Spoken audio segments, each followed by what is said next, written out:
네, 오늘부터 페인터 남은 두 강좌가 페인터가 진행될 겁니다. 오늘은 한차 씨가 이제 페인터를 하게 되겠는데요. 오늘 간략하게 전체 프로그램 소개 정도를 하도록 하겠습니다. 페인터, 지금 이건 2016 버전이죠. 페인터 작업을 할 때 필수는 여러분들이 꼭 되도록이면 타블렛이 있어야 돼요. 페인터는 포토샵처럼 뭐 편집 기능도 갖고 있긴 하지만 기본적으로는 직접적으로 드로잉을 하는 툴입니다. 그렇기 때문에 여러분들이 가능하면 타블렛을 이용해서 작업을 해주면 됩니다.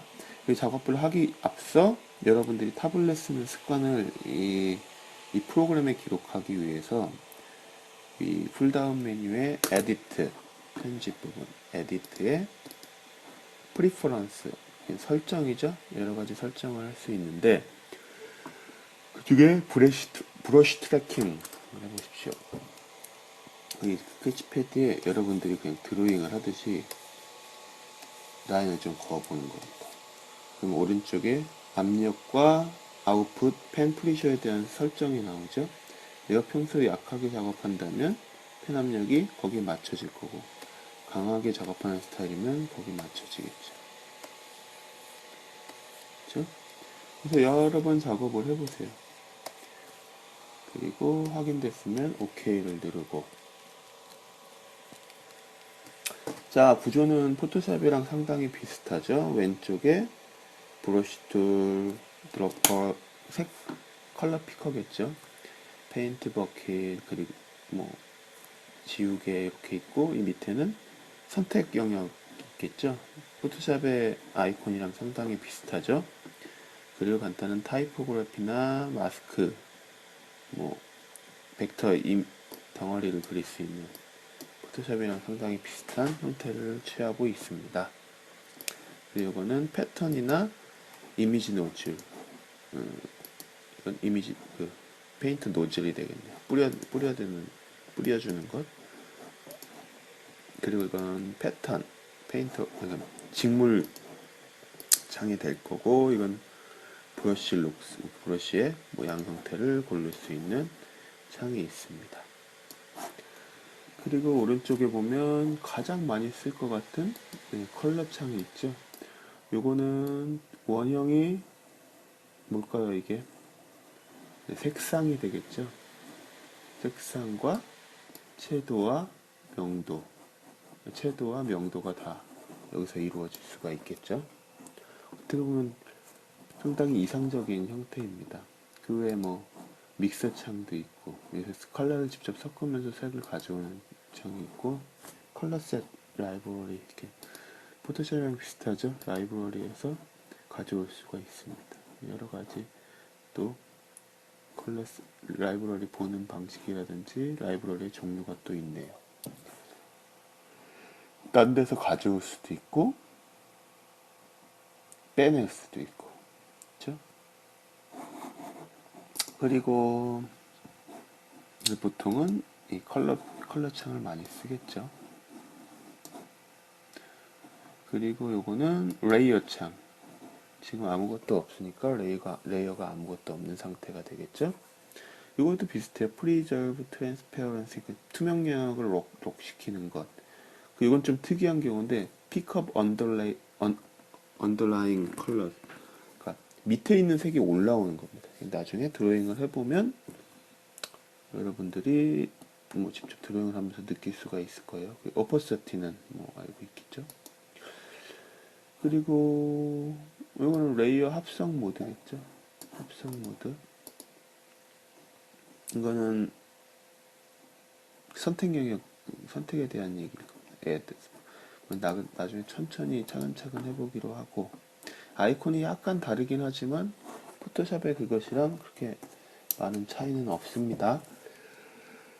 지금 브러쉬 툴 선택하면 여기 있는 옵션 창들이 달라지는 것들도 확인할 수가 있겠죠.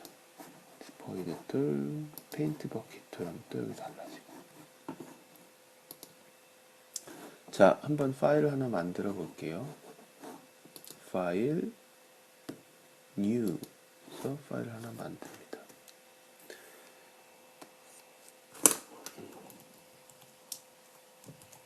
이름 적어주고, 캠퍼스 프리셋은 페인트 디폴트로 해놨습니다. 그리고 가로, 세로, 그리고 레졸루션. 상당히 단순하죠? 뭐 픽셀이 익숙치 않으면 센티미터로 해도 되겠죠. 27, 15. 약간 A4 용지를 머릿속에 그리면 사이즈를 알겠죠. 그리고 레졸루션은 꼭 그쵸. 300 이상 정도로 항상 작업하는 걸 습관화들이세요. 그 페이퍼는 종이 질감인데 이건 나중에 바꿀 수도 있습니다. 여기 있죠. 페이퍼. 그래도 굳이 뭐 선택하자면 뭐 몇 가지 종이들이 있으니까 이 선택을 하면 되겠죠. 오케이 하면 아주 단순한 캠퍼스가 만들어진 걸 확인할 수가 있습니다. 그렇죠? 자, 여기서도 자, 왼쪽 마우스 맨 밑을 보면은 싱글 도큐멘트 뷰가 있고 프레젠테이션 모드가 있습니다. F11이 단축키. 프레젠테이션 모드가 하면 좀 더 캔버스를 크게 활용할 수가 있겠죠. 그렇죠? 그리고 똑같이 손바닥 툴을 이용해서 캔버스를 옮길 수가 있습니다. 그렇죠? 자, 이 상태에서 여러분들이 익숙해지게 드로잉을 해보세요.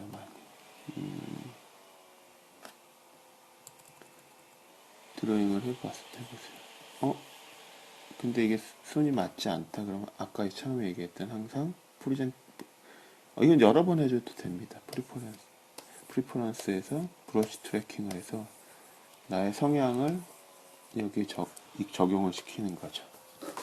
그건 작업 과정 중에 여러 번 해도 뭐 괜찮습니다. 자, 한번 봅시다. 그리고 브러쉬 사이즈는 단축키가 같아요. 이게 브러쉬 축소, 이게 브러쉬 확대가 되겠죠. 그렇죠? 눌러보면 이렇게.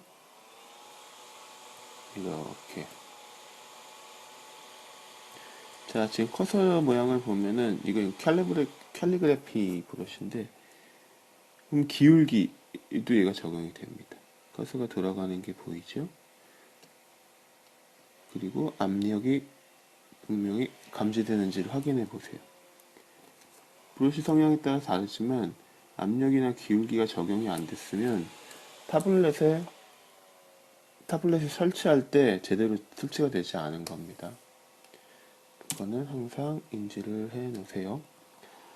그리고 똑같이 여기서도 레이어를 만들어 줄 수가 있겠죠.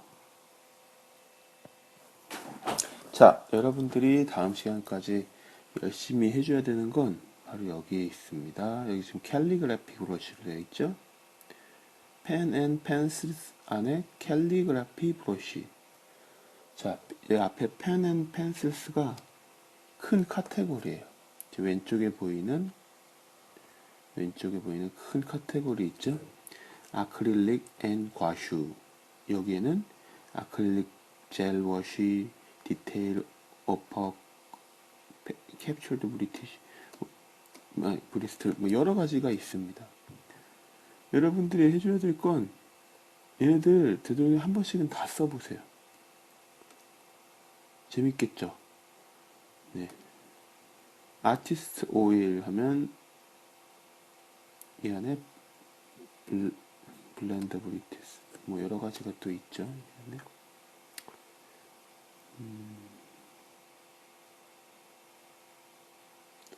그리고 오디오 익스프레션은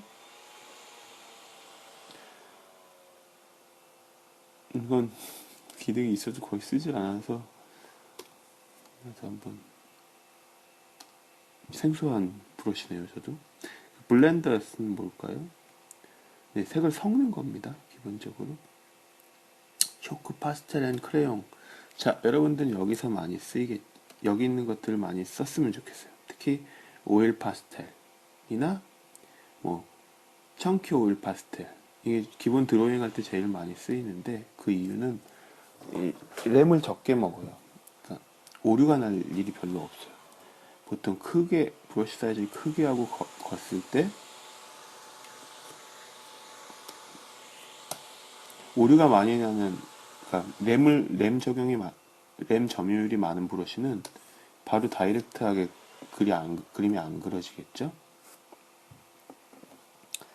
자, 이것도 그 강약이 적용되기는 하죠. 그쵸? 강약이 적용되기는 하지만 이 색의 굵기에는 적용이 되지가 않아요. 그쵸?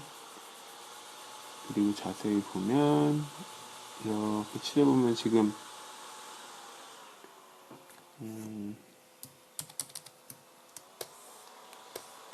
이 오톨도톨한 모양 있죠? 이게 바로 질감입니다. 얘가 도드라지는 거죠. 지금 이 타블렛이 자꾸 튀네요. 뭐 가장 많이 쓰이는 건 다시 얘기해주면 전키 오일 파스텔이나 오일 파스텔을 드로잉할 때 많이 쓰입니다. 그래서 이것도 익숙해졌으면 좋겠고, 다시 전키 오일 파스텔 한번 볼까요?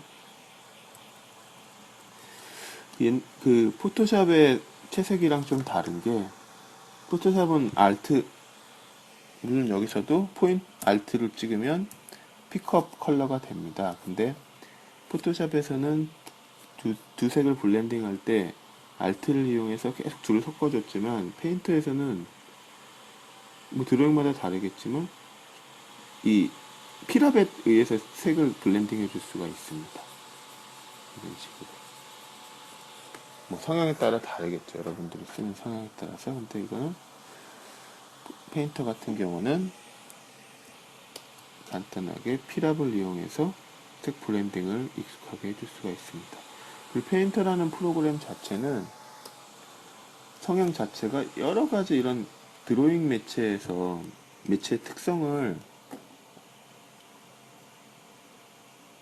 가져오는 겁니다. 그러니까 예를 들면 지금 이 정큐올 파스텔로 그림을 그렸어요. 그쵸?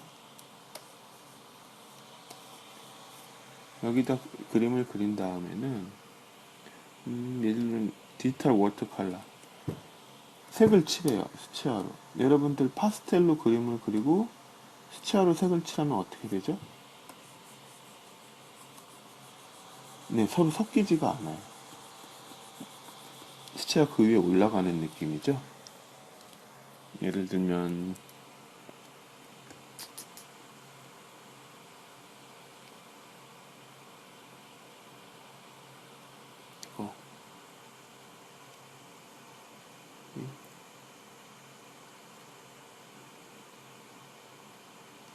펜 앤 펜슬스의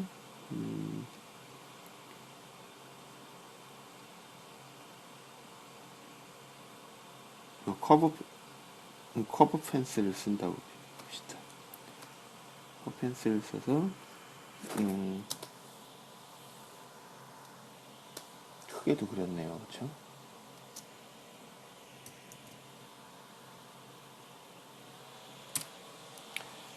커브 펜슬 이용해서 컨트롤 Z는 똑같습니다.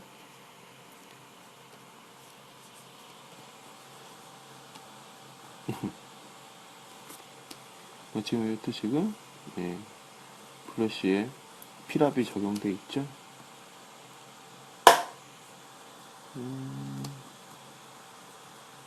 뭐 정말 여러분들이 수채화 연습하듯이 해줄 수가 있겠죠. 이렇게 적용을 하고 바로 심플 워터를 이용해서 수채화 작업을 해줄 수가 있는 겁니다.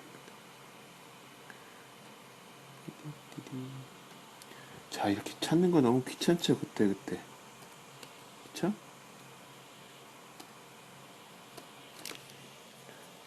그래서 사실 자주 쓰는 걸 이렇게 모아 놓을 수가 있습니다. 이건 조금 이따가 다시 얘기하기로 하고, 예를 들면 이걸 가지고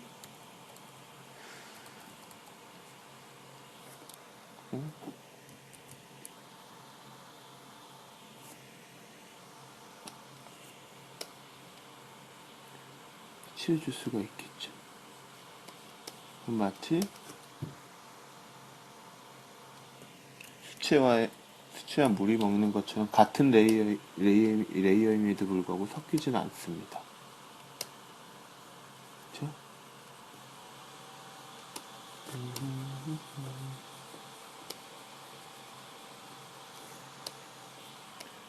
심플 워터는 이 자체 색깔을 내기 때문에 수채화가 섞이는 것 같은 효과를 잘 내줄 수가 있어요. 이런 식으로.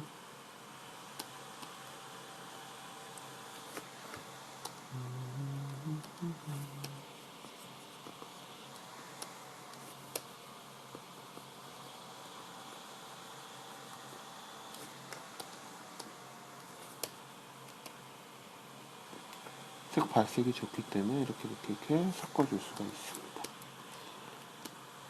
이것도 지금 여러분들이 해보면 제일 좋겠지만 필압의 좌지우지 되겠죠. 자, 근데 1년 정도 작업했어. 수채화가 계속 이렇게 한 장 없이 이렇게 작업되진 않죠. 보면은 캔버스,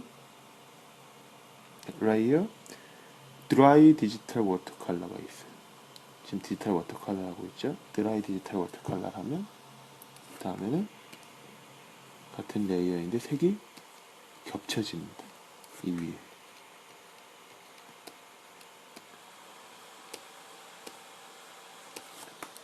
그렇죠?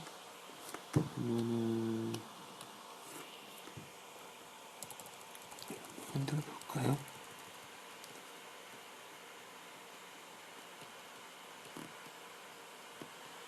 색이 같이 섞이는 게 아니라 이게 겹쳐지는 효과를 볼 수가 있죠.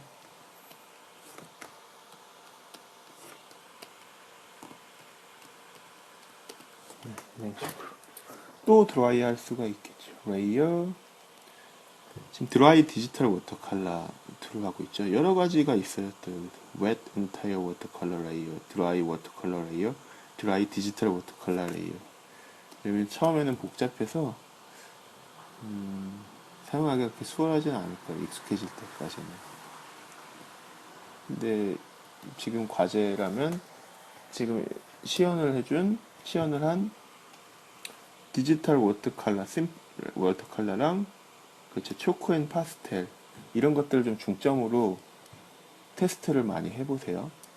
그리고 여기 커스텀 1이라고 해서 많이 모아놓은 팔레트가 있죠.